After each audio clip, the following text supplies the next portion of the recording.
Lévitique chapitre 17. Pinga manger sans bête. Seigneur parle avec Moïse.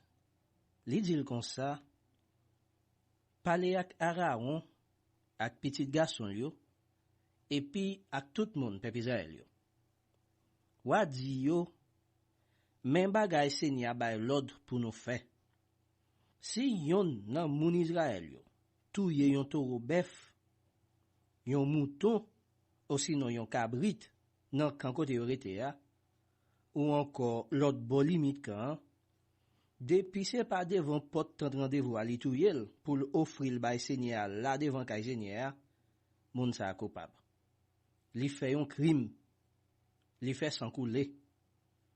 C'est pour yo wetel net nan mitan moun peuple bon Dieu. Ça veut dire depuis qu'on y a moun peuple Israël yo gen pour mener devant Seigneur toute bête yo te kon touye dans jardin. C'est pour yo mener yo bay prêtre là devant porte tant rendez-vous. C'est là ya touye yo. Même Jean yo touye bête ya pour offrir pour dire bon Dieu merci.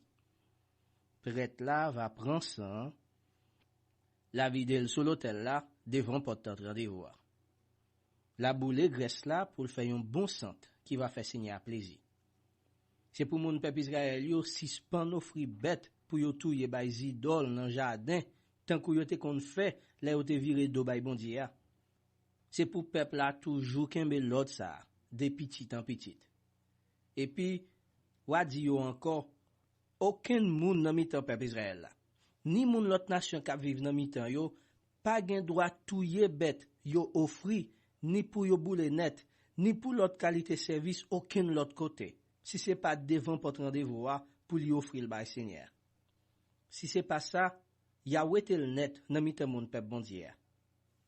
Personne, ni peuple Israël là, ni parmi moun l'autre nation qui vive nan mitan yo, pas gen doit manger viande ak tout sang li là-dedans. Si li fait, moi même Seigneur, moi pas pour occuper l'encore. Ma pour wete nan mitan peuple moi.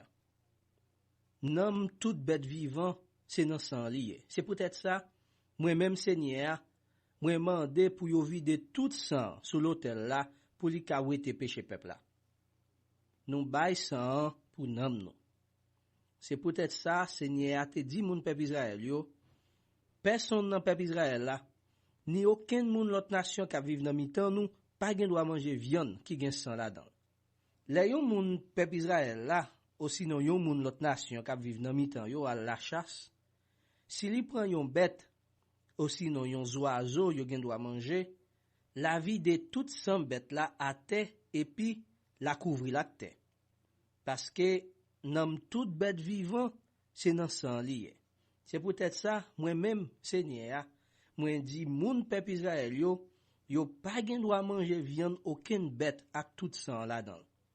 Parce que c'est nan sang nam lan yé. Tout moun qui mange viande ak sang li là-dedans, ma pou wete yo nan mitan peuple moi. Moi pas besoin connait si c'est moun peuple Israël là ou sinon moun l'autre nation qui vive nan mitan nou. Depuis yon moun mange viande yon bête mouri, ou sinon viande bête yon l'autre bête nan boîte à touyer, la gen pour laver rad qui sou li. La ben nan gros de l'eau et puis li pap nan condition pour faire service bon Dieu, jusqu'à souhait. C'est après ça là nan condition pour faire service bon Dieu encore. Mais si li pa laver rad qui sou li yo, si li pa ben net, la payer ça le faire.